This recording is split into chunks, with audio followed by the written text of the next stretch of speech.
Capítulo 21. Madeira. Precisamente en el tiempo en que el tío Ricardo fue sanado, un joven llamado Joe Evans tuvo una hemorragia en los pulmones. Él había recibido una bendición maravillosa en una de las primeras reuniones en la casa de campo y era un gran colaborador en la obra. Los doctores le ordenaron ir a un sanatorio, y él fue a preguntarle a Resowell sobre si debía ir o no. Después de esperar en Dios durante varios días por temor a que su discernimiento fuera influenciado por sus deseos naturales, Rees le dijo a Joe que siguiera el consejo médico. Esto parecía como un desliz en la fe, pero Dios le había enseñado ya que Él interviene cuando han fallado los remedios naturales. Fue así como le dijo a Joe: está bien que vayas al sanatorio. El Señor probablemente desea mostrarte que la medicina no tiene la solución. Estuvo allí durante 5 meses, pero cuando salió tenía fiebre y una tos fuerte. El doctor no le dio esperanza, pero le ordenó comprar una carpa y vivir en la montaña negra. Haz lo que el doctor te dice,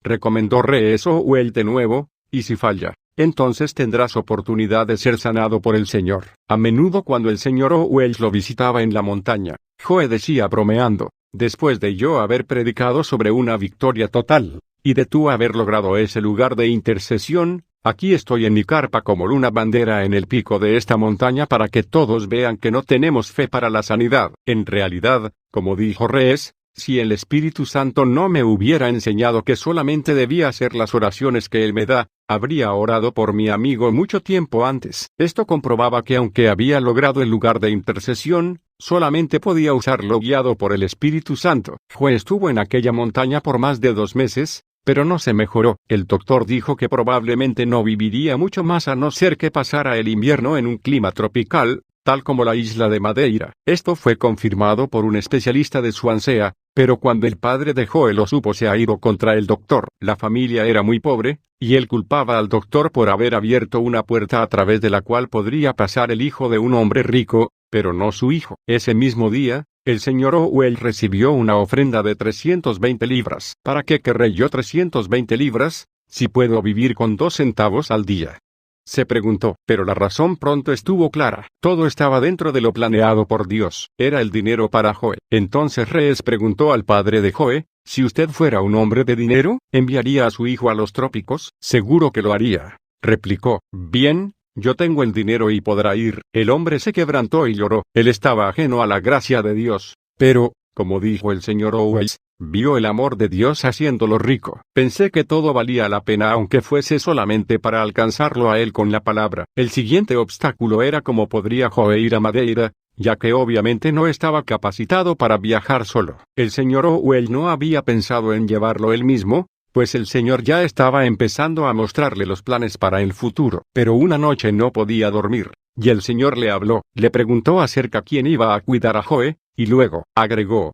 si no vas tú con él, no permitas que nadie más lo acompañe. No debes pedir a nadie que haga lo que puedes hacer por ti mismo. Era la prueba máxima. Sabían lo que podría significar. Había tratado tanto con tuberculosos desde el primer caso, que le había producido horror esa enfermedad. Además, hubo una gran campaña contra la tuberculosis ese año, mostrando los peligros de estar cerca de quienes la tenían. Antes de mencionarlos a alguna otra persona, le contó a la señorita Jones. Le explicó con claridad lo que podría implicar, y que en 3 meses se podría volver tuberculoso. ¿Qué diría ella? Ella se tomó 2 días para orar al respecto, y luego le dijo que ya todo estaba resuelto. El Señor le había preguntado que si Rees fuera el tuberculoso y otra persona se hubiese ofrecido para ir con él, ¿no habría aceptado ella? Y no decía la palabra así que: todas las cosas que queráis que los hombres hagan con vosotros, ¿así también haced vosotros con ellos? Así que estuvo de acuerdo. Fue así como Joe y él salieron para la isla de Madeira en el verano de 1910. Al llegar fue a recibirles el misionero de Funchal, para quien Owell traía una carta de presentación. Él notó a primera vista que Joe estaba en un estado avanzado de la enfermedad y les preguntó si más de un médico le había aconsejado ir. Luego indagó acerca de cuál hotel preferirían. El hotel inglés costaba 7 chelines y 6 peniques al día, mientras el portugués valía 4 chelines y 2 peniques. El señor ya le había dicho a Resowell que tomara su lugar acostumbrado de permanencia y que usara el dinero solamente para las cosas esenciales. Así que decidieron alojarse en el hotel portugués. Para el señor Owells, la comida era de primera clase, después de vivir con una comida cada 2 días. Pero no sería por mucho tiempo. La comida portuguesa no le cayó bien a Joe, y al tercer día ya estaba muy indispuesto. Entonces Rees le dijo que descansara tranquilamente mientras él iba al campo para pasar un tiempo con el Señor. Ahí, Dios le mostró qué debía hacer. Él tenía derecho a 8 chelines y 4 peniques al día, que era el costo de 2 en el hotel. Podría poner a Joe en el hotel inglés por 7 chelines y 6 peniques, y vivir él mismo con los 10 peniques restantes. Cuando el misionero lo supo, dijo que era imposible dormir en Madeira por un chelín cada noche y mucho menos vivir con eso, pero que tenía una sugerencia que hacerles. El señor Owens podría usar el descanso del marinero, que era el sótano de la casa de la misión, que hubiera sido lo más amable, pero Dios estaba tras de esta oferta y tenía un propósito especial en ello. Este descanso del marinero era un edificio grande con espacio para más de una docena de personas. No había sido ocupado durante meses, dijo Rees, a no ser por criaturas que viven en los lugares abandonados en los trópicos. De manera que experimenté un poco de lo que Faraón y su gente tuvieron que soportar con la tercera y cuarta plaga en Egipto. La primera noche no dormí, debido a mis luchas exteriores y a los miedos en mi interior. A la mañana siguiente, a la hora del desayuno, la situación llegó a su clímax. Había otros que querían compartir la pequeña caja de avena Quaker, el pan y el queso. Estaban muy ocupados en su desayuno cuando fui a preparar el mío. Pensé que tenía el mismo derecho que Pedro a quejarme respecto a las cosas desagradables, y comencé a pensar mal del misionero. Por lo general, no lo hacía por nada, cuidaba mi mente, pero esto comenzó a agrandarse en mí y hallé algo en mi interior que me impedía amarlo. Estaba cansado y sentí que no valía la pena vivir. Me sentí más como un hombre común, que como un hombre con el Espíritu Santo viviendo en él. Deseaba llorar, pero el Señor dijo, antes de que llores, deseo hablarte. ¿No has predicado sobre James Gilmour, viviendo en Mongolia con 2 peniques al día? ¿No predicaste sobre Ezequiel y la forma como vivió? Le pedí al Señor que me perdonara,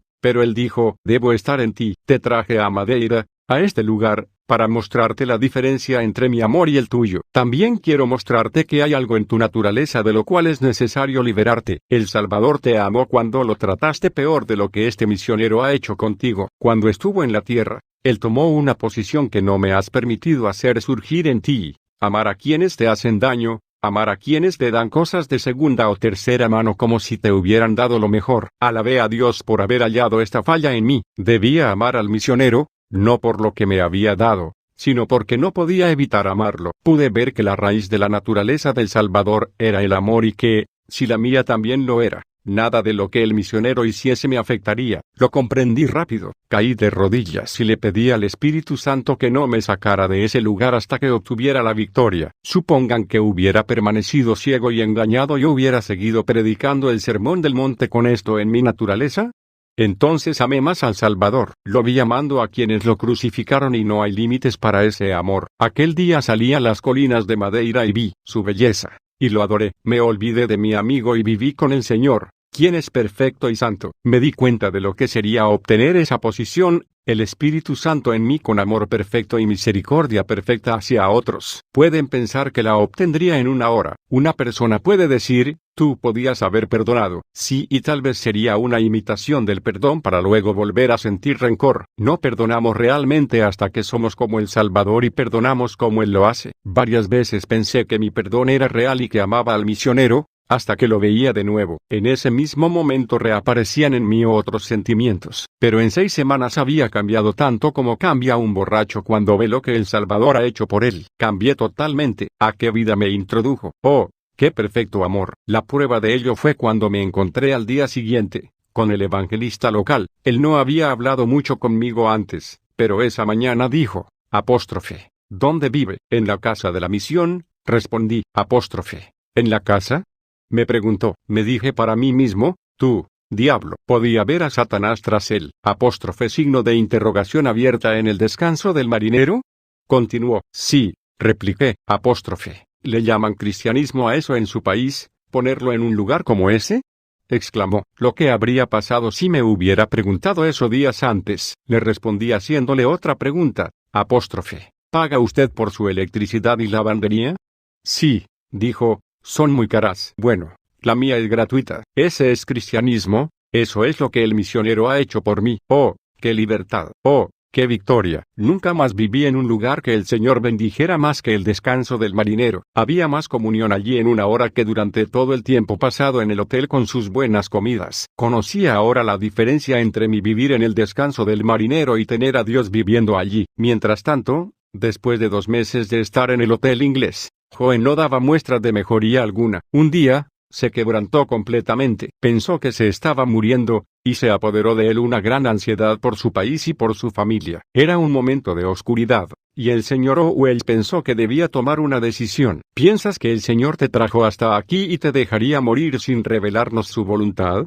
Le preguntó, y agregó, esta enfermedad no es para muerte, sino para la gloria de Dios. Cuando se despidieron cerca al pequeño tren que llevaría al señor Owell montaña abajo, Joe estalló en llanto. Fue difícil irse, porque Rees temía que tuviera una hemorragia en la noche, y sus lágrimas lo conmovieron. Pero apenas entré al pequeño tren, dijo, escuché aquella voz, que conozco tan realmente como un niño conoce la voz de su padre. Me dijo, a partir de hoy, dentro de un mes, Joe será restaurado. La gloria de Dios descendió sobre el tren, de tal manera que la gente se dio vuelta pareciendo notar algo. Al llegar hasta el descanso del marinero, se sentó inmediatamente y escribió 3 cartas, a su familia, al padre de Joe y a la señorita Jones. Les dijo que en cuestión de un mes estarían de regreso. Aquel día, cuando todo lo de la naturaleza y la medicina había fallado, el Señor le mostró que iba a entrar en acción una ley más poderosa. A la mañana siguiente regresó al Hotel Reitz para dar la noticia a Joe. Primero le preguntó, en su estilo travieso, que qué planes tenía ahora para el futuro. A esto Joe respondió con tristeza, ninguno, a no ser la tumba. Él había prometido no quejarse cuando fue trasladado al hotel inglés, así que estaba resignado a la voluntad de Dios. Luego el señor Owell le recordé acerca de la bondad de Dios para con él en el sanatorio, en el tratamiento al aire libre y en Madeira, y agregó calmadamente, pero Dios ha guardado el mejor vino hasta ahora. Dios va a sanarte en un mes. Las lágrimas comenzaron a fluir. Parecían venir de una fuente abierta, dijo Rees, y fluyeron durante 2 o 3 días. Parecía demasiado bueno creer que regresaría a casa a ver a sus amigos. Joe dijo que había creído en el caso de mi tío, pero que creer para sí mismo era otro asunto. Sin embargo, en un día o 2 realmente lo había comprendido y aceptado. El señor Owell se encontró aquella noche con la esposa del misionero, y como de costumbre, ella le preguntó por su amigo. Está muy enfermo, fue la respuesta. Pero el Señor me ha indicado que lo va a sanar dentro de un mes. A ella le pareció una declaración increíble y exclamó, ¿cómo puede decir tal cosa? Usted sabe que eso nunca podrá suceder, siendo que ya casi ha perdido sus 2 pulmones. Nunca antes ha sucedido tal cosa. No ha sucedido nunca antes debido a la incredulidad, replicó él. Pero el Señor me ha dicho que va a sanar a Joe y que regresaremos dentro de un mes. A la mañana siguiente se encontró con el misionero. Él supo por su esposa de la conversación con Rees, y le dijo, supe que regresarás a tu tierra en un mes. Salieron para no estar allá en invierno, y ahora regresarás con un tuberculoso a mediados de invierno. ¿Estás dispuesto a consultar a un especialista? Desde luego, respondió Rees, tengo 200 libras y estoy dispuesto a probar todo lo que la medicina pueda hacer, y haremos todo lo que el especialista indique. Le explicó al misionero que no tenía nada en contra de la medicina y que Dios no interviene con una ley espiritual hasta que la ley de la naturaleza llega a su fin. Le preguntó, si el especialista lo da por desahuciado y luego es sanado, ¿creerá usted que es Dios quien lo ha hecho? Sí, dijo con lágrimas en sus ojos. Nunca he oído algo más razonable. Hizo conocer el asunto en todos los hoteles de Madeira. También estuvo muy sorprendido por la mención de las 200 libras. No podía entender por qué el señor Owell vivía en el descanso del marinero si tenía todo ese dinero. El especialista examinó minuciosamente a Joe, y confirmó que estaba gravemente enfermo y que tal vez pronto tendría otra hemorragia. Le dijo al señor Owell que no lo perdiera de vista, y que lo mejor que podrían hacer era volver a su tierra. Fue así como ambos estuvimos satisfechos en cuanto a que la ley de la naturaleza había llegado a su límite, comentó el señor Owell. Cuando la carta llegó a Brinhamman diciendo que Joe iba a ser sanado en un mes, la madre de este la mostró al doctor que había aconsejado a Joe ir al sanatorio. Él se rió al leerla y dijo que era imposible, pero agregó que si la sanidad resultaba, él se haría creyente ese mismo día. El señor Owell había prometido al especialista que se mantendría cerca de Joe, así que se reunió con él en el mismo hotel donde él estaba. Fue un mes de vacaciones, dijo, porque este caso no necesitaba oración. El Señor había dicho que sería sanado, nosotros confiamos en su palabra, y estábamos felices como pájaros. Muchos llegaron a saber del asunto en Funchal, y esperaban con agudo interés a ver qué pasaría. La semana anterior a la sanidad, Rees y su amigo reservaron los pasajes e hicieron todos los preparativos para marcharse. Rees le recordó también a Joe que el tío Ricardo había recibido de Dios la hora exacta en la cual sería sanado y le sugirió que debía ir al Señor y preguntarle respecto a qué hora del sábado en la mañana sería sanado, para él mismo poder participar de ello. Joe regresó riendo y dijo que le había hablado de las 3 y de las 6 de la mañana, pero que sabía que el primer dato provenía del diablo porque era demasiado temprano, de modo que creyó que sería a las 6. Se pusieron de acuerdo en enviar un cable a Gales, a la casa del padre de Joe, el mismo día de la sanidad. El día antes de la sanidad fue muy emocionante, dijo Rees Owens. Yo le había dicho que viniera a mi habitación a las 6 en punto de la mañana siguiente y me diera la noticia. Cuando nos dimos la mano al despedirnos esa noche dijo, me siento muy nervioso al pensar que es la última vez que me acuesto con esta tuberculosis en mí. En cuanto a mí, casi no pude dormir aquella noche debido al gozo y la emoción. Fue un tiempo solemne, especialmente entre las 5 y las 6 de la mañana, esperando que llegara la hora anhelada. Pero a las 6 en punto no había ni señas de Joe. Lo llamé, y vino con su manta sobre la cabeza. Se sentó al pie de mi cama con su semblante triste y dijo, no hay cambio en mí. Estoy exactamente igual que ayer. El Espíritu Santo me dijo enseguida, ¿vas a enviar el cable? Le dije a Joe que regresara a su habitación y orara por mí. Él no podía entender por qué debía hacerlo. Pensaba que él era quien necesitaba de la oración. Fui al Señor y le pregunté cuál era la causa de la tardanza. Si te digo que está restaurado, dijo, ¿enviarías el cable? Si crees que hay sanidad a pesar de lo que puedes ver y de lo que tu amigo dice, habrás obtenido una posición más alta que en la sanidad de tu tío. Esto era delicado. Sabía lo que significaría enviar el cable al sitio donde mi tío había sido sanado. Si fallaba en esto, todos dirían que la sanidad de mi tío había sido pura casualidad. Solamente una fe real en Dios podría llevarme a hacerlo. El Señor trajo a mi mente el caso del siervo del centurión. ¿Creería yo en lo dicho por Dios a pesar de lo que veía? Después de luchar durante una hora, decidí enviarlo basado en la palabra de Dios. Antes de que sucediera la sanidad, fui a la oficina del correo antes de las 8 de aquella mañana y puse un cable de una sola palabra, Victoria. Después que el cable fue despachado, vi que mis manos estaban goteando de transpiración. El día siguiente era domingo, y al mediodía estábamos sentados fuera, frente al hotel, esperando la hora del almuerzo. Entonces el Señor descendió sobre Joe como una llovizna y fue sanado en el acto. Me lo dijo al momento, y estaba danzando de gozo. Me pidió que echara una carrera con él y lo hicimos, hasta que me sobrepasó. Era como Elías corriendo delante de Acab, parecía que todo ese poder se había ido a sus piernas. En nuestro gozo, quebrantamos el día de reposo echando carreras. Era un gozo indecible, no solamente por la sanidad, sino por la victoria de fe. Aquella tarde, ambos asistimos a la reunión del misionero. Era la primera vez, en 12 meses, que Joe podía ir a una reunión. La victoria fue maravillosa mientras el misionero hacía conocida en público la sanidad. Salieron de Madeira para Gales 2 días más tarde. Muchos de los que habían sido bendecidos, le hicieron una gran despedida en el hotel. Fue una escena conmovedora cuando les dijeron adiós al misionero y a su familia. Llegaron a casa un sábado, y al día siguiente el doctor vino a la casa y le preguntó a Joe si tenía alguna objeción en cuanto a ser examinado, a lo que él estuvo muy dispuesto. Después del examen el doctor dijo, es maravilloso, maravilloso. No puedo hallar ni rastros de la enfermedad en él. El médico fue a la capilla aquel domingo por primera vez desde que había venido al distrito, y algunos meses después, cuando otro tuberculoso fue a él le dijo, mira, un doctor no puede hacer nada por ti, ve e intenta con el Señor. El joven lo miró como pensando que bromeaba, pero él repitió lo mismo. Eso es lo que quise decir, ve y prueba con el Señor. Después de la sanidad, la realidad del sendero intercesorio dejado por esta victoria fue probada hasta lo sumo. Joe entró al ministerio, para el cual ya había recibido previamente un llamado. Poco tiempo después de regresar de Madeira, el señor Owens comenzó a toser con sangre. Estaba seguro de haber contraído la enfermedad por pasar tanto tiempo con Joe. No obstante, tuvo una paz interior imperturbable y no se arrepintió por haberlo hecho. Después de varios días se encontró que el problema no era serio, pero había comprobado en su corazón que su entrega había sido real.